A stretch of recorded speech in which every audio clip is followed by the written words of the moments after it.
بسم الله الرحمن الرحيم. برحب بكل أصدقائي وحبايبي ومشاهديني.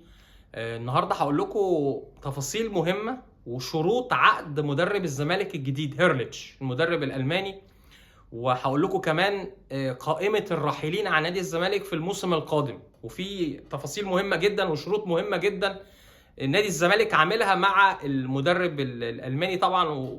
وأكيد يعني في حزن وغضب كبير جدا من إدارة الزمالك بعد خسارة الزمالك من المصري والأداء السيء اللي حصل من نادي الزمالك في الشوط الثاني. فهيحصل يعني هقول لكم ايه، مذبحه في اللعيبه اللي هتمشي من نادي الزمالك في الموسم القادم. هقول لكم مفاجآت هتعرفوها معانا دلوقتي. يعني اول حاجه هتكلم عن المدرب الجديد وهقول لكم تفاصيل العقد اللي ما بين الزمالك وما بين اداره الزمالك وهيرليتش. والزمالك عامل حركه ذكيه في حاطط شرط كده مهم جدا في العقد. اولا الراجل اسمه هيرليتش مدرب الماني. انا على فكره من شهر كده قلت الزمالك بيفاوض مدرب الماني ومدرب ايطالي، والزمالك فتح معاه خط من حوالي شهر من ساعه ما فيريرا كان ماسك الزمالك، وكان الزمالك بيحضر عشان انه كان عارف ان اداره الزمالك عارفه ان فيريرا هيمشي كده كده. فكان الزمالك من شهر ونص بيحضر وبيتكلم مع مدربين، وكان فاتح خط مع هيرليتش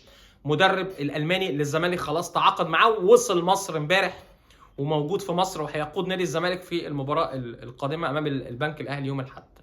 هيرليتش عنده 51 سنه، مسك منتخب المانيا للناشئين تحت 17 سنه 2007 وخد معاهم المركز الثالث في كاس العالم في كوريا الجنوبيه.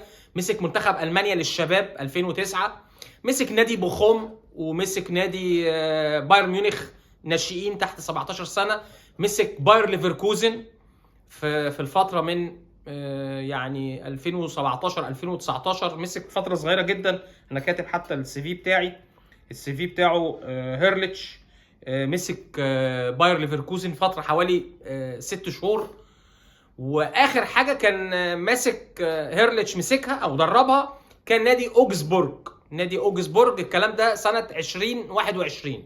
قعد برضو فتره صغيره جدا وبعدين تم اقالته لسوء النتائج، فهو بقاله سنتين ما بيشتغلش. يعني من 2021 من اخر تجربه ليه كانت فريق اوجسبورج احد الانديه في الدوري الالماني.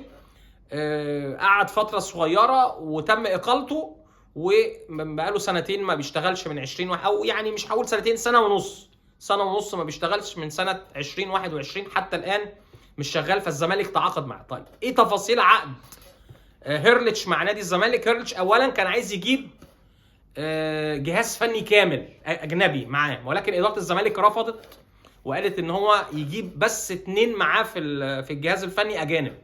يجيب معاه هو جايب معاه مدرب عام، مدرب مساعد بالنسبه له اجنبي، وجايب معاه مدرب لياقه بدنيه، مدرب احمال او مدرب لياقه بدنيه، بنقول عليها مدرب لياقه بدنيه. فهم دول الاثنين الاجانب اللي هو جايبهم معاه، بالاضافه الى الجهاز الفني المصري اللي تم اعلانه خلال الفتره اللي فاتت، اليومين اللي فاتوا. عبد الواحد السيد مدير كوره، احمد مجدي وحسين ياسر محمدي مساعدين،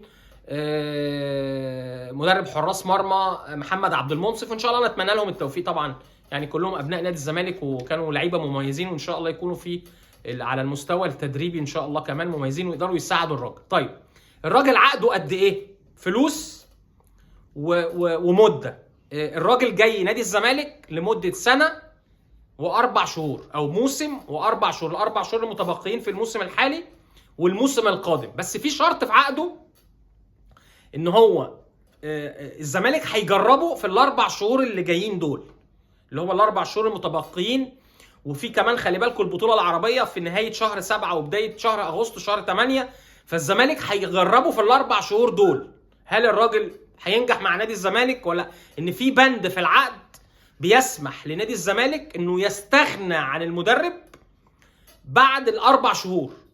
يعني الزمالك حاطط، الزمالك المره دي طلع ذكي، اداره نادي الزمالك يعني المره دي ايه، مش عايزين يحصل زي ما بيحصل دايما مع ان مدرب يجي وما ينجحش فيمشي وياخد شرط جزائي زي ما حصل مع فيريرا. فالزمالك حاطط بند في العقد ان هو العقد بتاعه سنه ونص او موسم و4 شهور، ال4 شهور المتبقين. في حاله ان هيرليتش المدرب الالماني نجح مع نادي الزمالك في الفتره المتبقيه في الدوري في بطوله السوبر، في البطوله العربيه اللي هتتلعب في شهر 7 و8 في السعوديه، الزمالك هيجدد له تلقائيا للموسم القادم. يعني ان الراجل يكمل الموسم اللي جاي بموافقه الزمالك.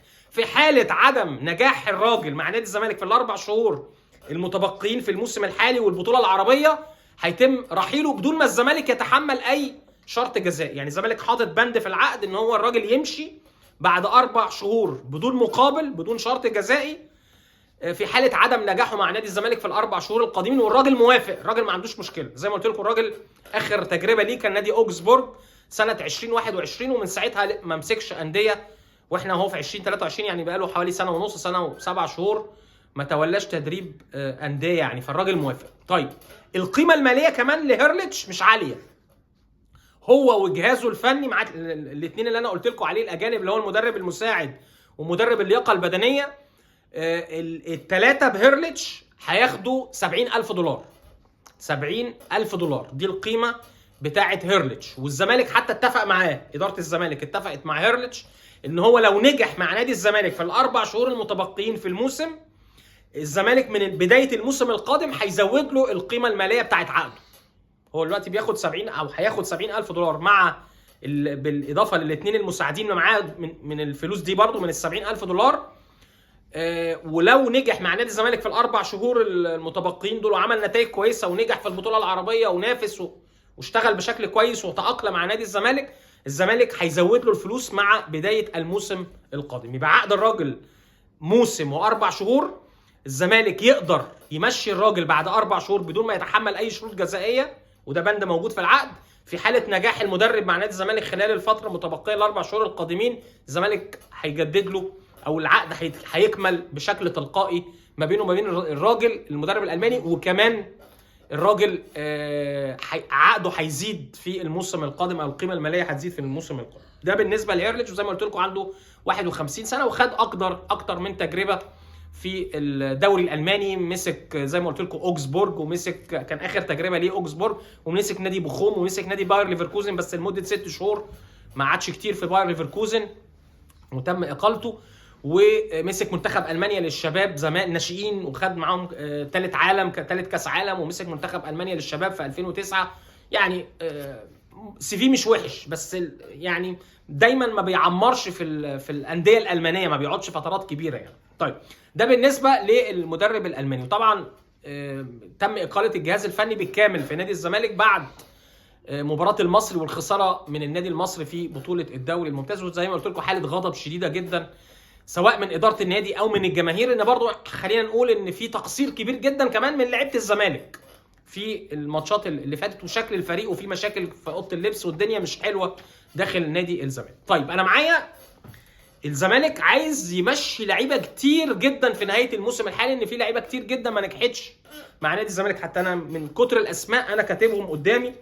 فالزمالك هقول لكم بالظبط. طبعا اول 2 هيمشوا من نادي الزمالك الاجانب. سامسون ايكونولا هيمشي من نادي الزمالك في الموسم القادم. وخلي بالكم في بند في عقد سامسون ايكونولا مع الزمالك ان الزمالك يقدر يمشيه بعد الموسم الاول بدون مقابل، بدون ما الزمالك يدفع اي شروط جزائيه. فسامسون ايكونولا هو اول الراحلين عن نادي الزمالك بعد فشله في نادي الزمالك خلال الفتره اللي فاتت. والزمالك مش هيتحمل حاجه انه يعني في بند في عقد سامسون ايكونولا ان الزمالك يقدر يمشيه بعد الموسم الاول. فسامسون ايكونولا هيمشي. بس طبعا سامسون ايكونولا جيب فلوس كتير، وعقده في نادي الزمالك حوالي $500,000. $500,000 يعني برضو رقم كبير، وهو زي ما احنا شفنا ما نجحش مع نادي الزمالك في الفتره. كمان هيتم تسويق ابراهيم نضاي اللاعب السنغالي اللي برضو ما عملش اضافه في نادي الزمالك، هيتم تسويقه خلال الفتره اللي جايه عشان عقده لسه مستمر مع نادي الزمالك. فالزمالك هيحاول يبيعه في اوروبا او في احد الانديه العربيه. ابراهيم نضاي.